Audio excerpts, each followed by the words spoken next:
Okay, welcome to it. Welcome to it. So, over this weekend, I was busy with the upgrades for my studio as I communicated with you guys. Starting next week, Saturday, the 20th of July, is going to be the start of a new era for the Kino Isaac podcast. I'm officially going into video podcasting. I did mention to you guys that, look, video podcasting is not something that's old. It's fresh, but it's not old. And within my own personal life, no matter what I'm doing or passionate about, I move in seasons. I master one, I move into the next. And as I'm mastering the one, I'm learning a lot of things. I'm building momentum. I'm getting credibility. And because of that credibility, it's now led me to bringing on international guests, first 3 guests from the US, coming on to the podcast. And, the podcast being represented by an agency based out in the States has brought in this guest. And that's just the momentum of the Kino Isaac podcast. Not rushing, chilling out, doing my best, being consistent each and every single week, coming here and sharing dopeness with all you beautiful people. So the upgrades or the redo or the rearrangements in the studio are now complete. And yeah, I'm good to go. I'm here on a podcast. Today I finished up chapter 1 of Unlocking Coolio, who is the next feature on Unlocking the Icons with Kino Isaac. Delays, I did say on the Kino Isaac show on FM Stop on Saturday night, delays with all the rearrangements that's happening right now within the studio, which also, directly affects has affected my day-to-day life over the last week. But the episode will be out, like I said, on the Kino Isaac show, like by Tuesday, Wednesday. I don't see it happening by then. So I would say to be safe by Friday. And I will post about this within my social media platforms as well. Because I also don't want to rush it. I want you guys to always get value out of these Patreon episodes. Just like the podcast, I want you guys to get value out of the podcast. So today, wrapping up chapter 1, I see myself tomorrow finishing up chapter 2, and let's just say by Wednesday, wrapping up chapter 3, just getting it all in order, do the recording on Thursday or Friday morning, and upload it, say, midday or around 4 p.m. on Friday. So check out for that. We're going gangster with Coolio going gangster, especially for all the independent artists out there who come from lower income communities where there's a lot of gang related activities. This is going to be an awesome episode for you to get yourself out of that situation, because it's on you. It starts and ends with you, depending what decisions you actually make with your life. So this, I see it actually helping you. So tune in for that if you can. Or let's be more specific, if you can actually afford to pay the $5 to actually get the full episode. But what I always do is next week, Sunday, I will share with you guys one of the 3 chapters right here for free on the podcast. And of course, I share the notes as well. I share certain key points of the Patreon channel and the advice also that you will get within the episode for you guys, because I just want to balance it out, especially for the guys who can't really afford the $5 a month for now. So let's get today's episode going, and I'm going to touch, as I always do, on the top 5 trends according to Music Business Worldwide that's been happening within the industry over the last week. So say last week, Monday to Sunday. And for those of you who don't follow me on social media or never check out my FML content, I think it was Friday, I am launching Posh Magosh Media, my own news website. And all of these articles that I share with you guys, you're going to be able to find it on this website. And a lot of personal stories as well that I want to integrate into it as I move along. Just something that just complements what we do at the Posh Magosh group. So yeah, check out for that. I'm excited always to launch new products from the Posh Magosh group. So first up is Sony Music's Mystery Queen catalog co-investor is Apello, says sources. Number 2, Mark Mercuriadis to step away as chairman of Ignosis Song Management. Number 3 is Warner Chappell Music now represents the publishing catalog of Tom Petty around the world. Number 4, binaural beats are known for their positive effects on the brain. Universal Music has invented tech that can generate and add them to existing audio tracks. I'm going to read more on this. The ones before this, 3 before this, it's nothing, I wouldn't say it's not exciting news, but don't see it as something critical I need to go into depth about. So Universal Music Group has been at the forefront of the convergence of the music and wellness industries over the past few years. Now, Music Business Worldwide has unearthed a recent patent application from Universal that describes technology that could significantly impact the wellness space. The filing, titled Generating Tonally Compatible Synchronized Neural Beats for Digital Audio Files, describes what UMG calls new and innovative systems and methods for generating and adding binaural beats to existing audio tracks. As explained by Universal, an application, neural beats played at certain frequencies may include any audio beat designed to produce or encourage a desired mental state in the user. So yeah, that is quite exciting. Number 5, record companies tell Music Business Worldwide, nope, the industry isn't losing paying in Sweden. It was, not mistaken, last week, one of the reports said that there's been a decline with paying subscriptions from Sweden. Record labels are coming back and saying, no, this is not the case. So this week, top 5 trends, nothing really out of the ordinary. I mean, yeah, I went into a bit of depth with binaural beats coming from Universal Music, but that's also been in the headlines for about 2 weeks now. So before I step into the body of the podcast today, I was just thinking to myself for a second now. I'm so used to podcasting, right? Just to step in the studio each and every single week, and just chat to you guys so openly and so calmly and with confidence. And look, I have been involved in video content before. I'm not shy of the camera. I'm not shy to speak in public. But starting next week Saturday with video podcasting, even though I'm not shy about it, it's something new to me, and just thinking to myself, I just need to adapt and flow. But the good thing about me is that once I start and I get into the conversation, things just flow from there, just flows. It's plug and play. So yeah, I was just thinking to myself, something new, something fresh, something I've never done before. I mean, in 2021, it was 2 guests that came in, where we also had video. We used our phone to record that video. So that was the last time I actually did a podcast with someone else and recording a video at the same time. But once I get into it next week Saturday, I know it'll just flow from there. But one thing is, there's no fear. Fear doesn't exist. I'm not scared. I'm willing to take it on and perfect in real time as I move along. So if you find yourself in a similar situation as me, you're about to do something, let's just say you're a vocalist, and it's the first time you're going to go into a studio, whether it's a home studio, whether it's a professional studio. These days for independent artists, it's a home studio. And you're shy about it, and it's the first time, and you're getting overwhelmed. It's okay. And trust me when I say this, once you just get in there, and you don't have to get it right the first time, once you start just laying down your lyrics, it's just going to feel so natural to you.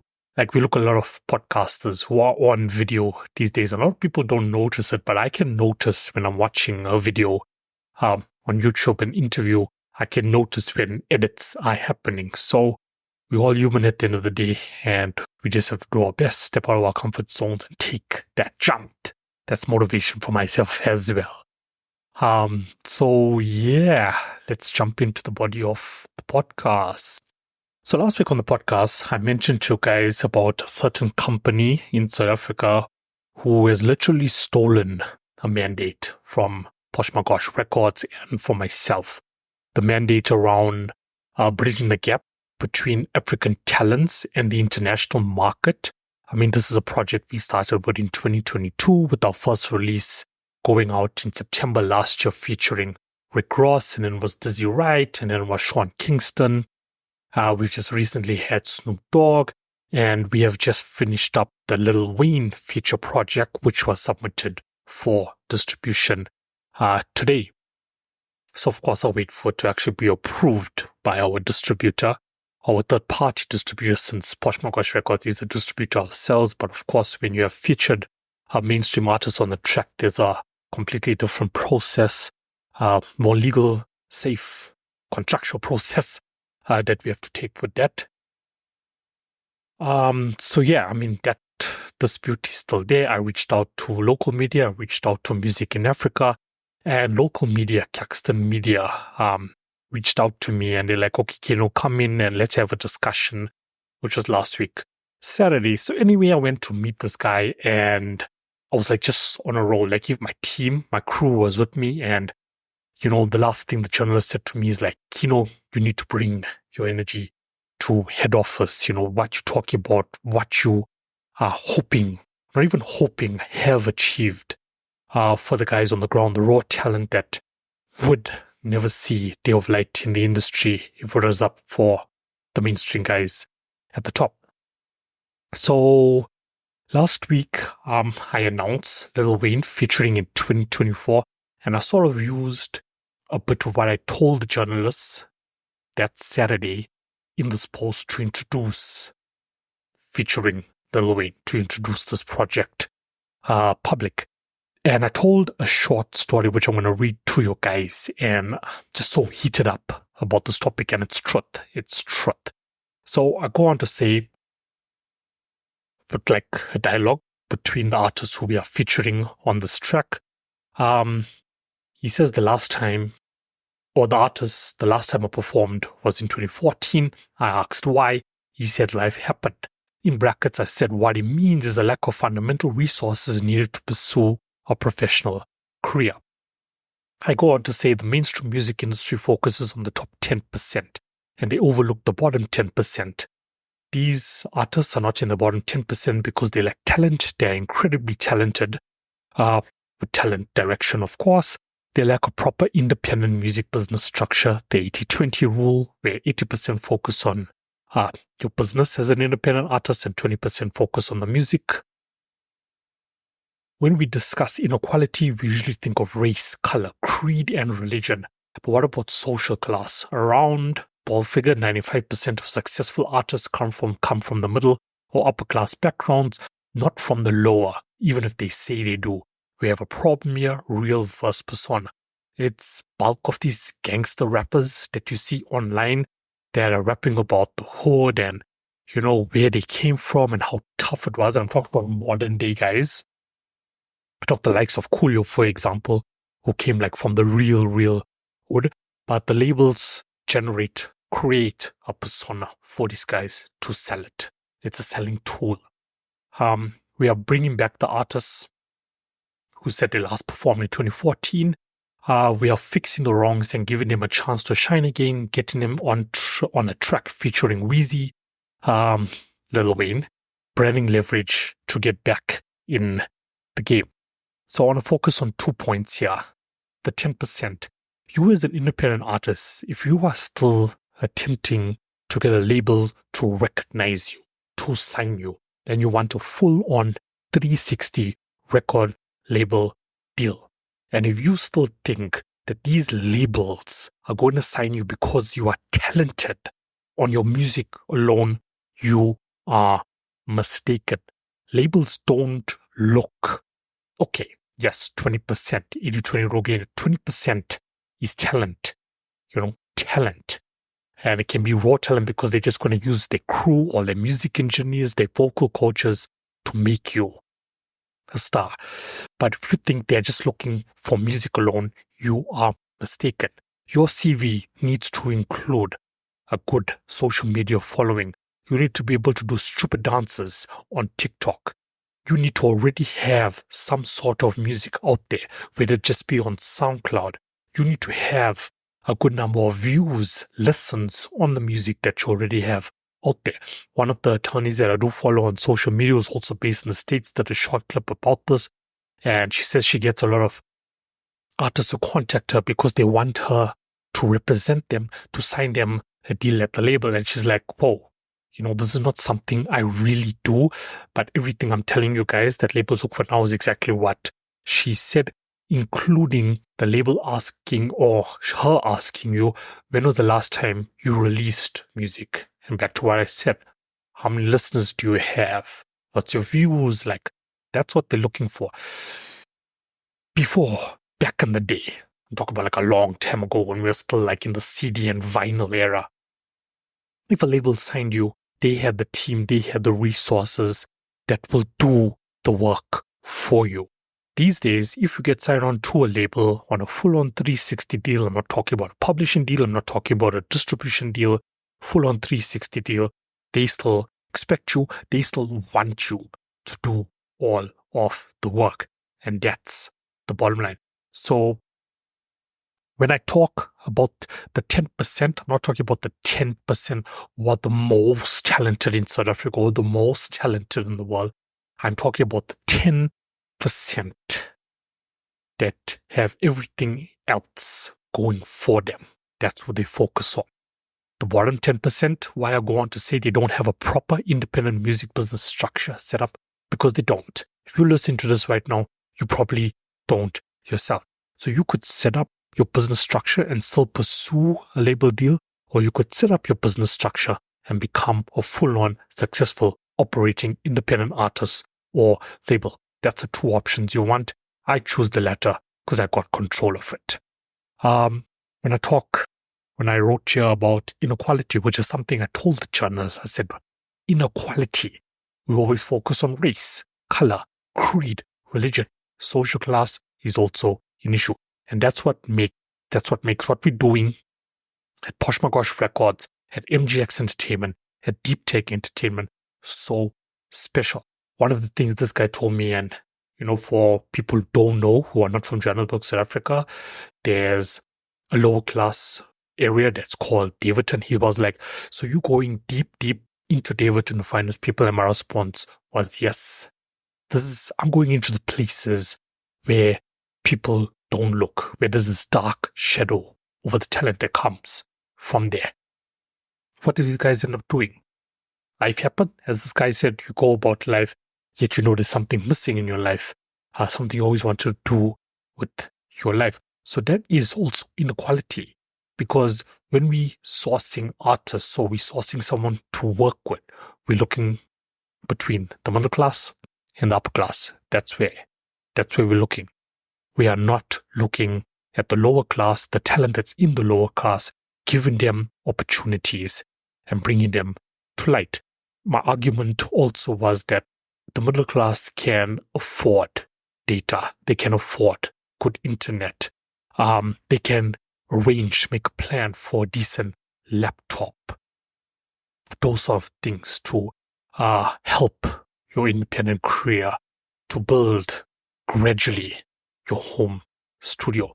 It's very difficult for artists in lower class areas to actually obtain these tools, these resources. I look at all the resources that I use for myself online that people don't even know about. That's because I have the means to gain access to these tools. There's a lot of artists out there that don't in lower class areas. And this is what we are attempting to change with Bridging the Gap. If we look at the company that came on publicly with the same mandate, when they talk about African talents, they're going to look at the middle class, they're going to look at the upper class, they're going to look at someone who's already known, and they're going to get them on a feature track with Snoop Dogg, for example, because at the end of the day, it's all about bottom line. what can they earn back out of it. Whereas with me and my team, we're taking someone who has no resources at all, not known, just has a passion for being in the game, and we're bringing them onto this track. Then we're going to set them up as an independent business to work with us as partners to build off the brand of Lil Wayne, of Snoop Dogg for their career, and just build a successful independent business looking down different avenues and channels to generate income. So, guys, girls, stop chasing that 360 record label deal. Get your house in order. Get your business in order. That's what Kino as a consulting agency is here for. That's what Posh Magosh Records is here for. That's what Deep Tech Entertainment is here for. Get your business in order. 20% music, 80% business. If you are just focusing on music, which look, it's no problem to understand. We all have a passion for it. But you can't just focus on the music 7 days a week. You need to be like, okay, cool. You can implement SMART goals in here. As in, okay, from Monday to Wednesday, or let's just say, let's keep a good balance. Say from Monday to Friday, I'm going to concentrate on my business as an independent artist or as a label. And then on Saturday and Sunday, I'm going to concentrate on music. Done deal. Or, if you're willing, if you want to, few hours in the day, I'm going to focus on the business. At night, few hours, I'm going to concentrate on the music. But you need to set up your business structure, and you need to set it up correctly. We're here to assist you, especially if you're in the lower class. That's who I represent. So reach out and let's get you going. So that wraps up the body of the email. Guess there's not much of a conclusion. But yeah, if you are looking out for opportunities, if you're vocalists, please reach out to us as well. And let's get going. Do not wake up one day with regrets. And the Coolio episode that will be out this week on my Patreon channel is going to complement, what I'm talking about now about lower class. And Coolio and many other icons in the music industry came out of the real hood, not the fake hood that's made up by the labels. If you can do it, so can you. And I'm going to share tips and lessons on how you can get it done. But never, ever give up on your dream. So I'll catch you, on the Patreon channel this week. If you missed the Kino Isaac show on FM Stomp on Saturday, you can catch it 9 p.m. UK on Wednesday. Links are in my bio. You can click my link tree and just click on Kino Isaac show. It'll take you to the FM Stomp listening page. So hope this was insightful for you. Peace out.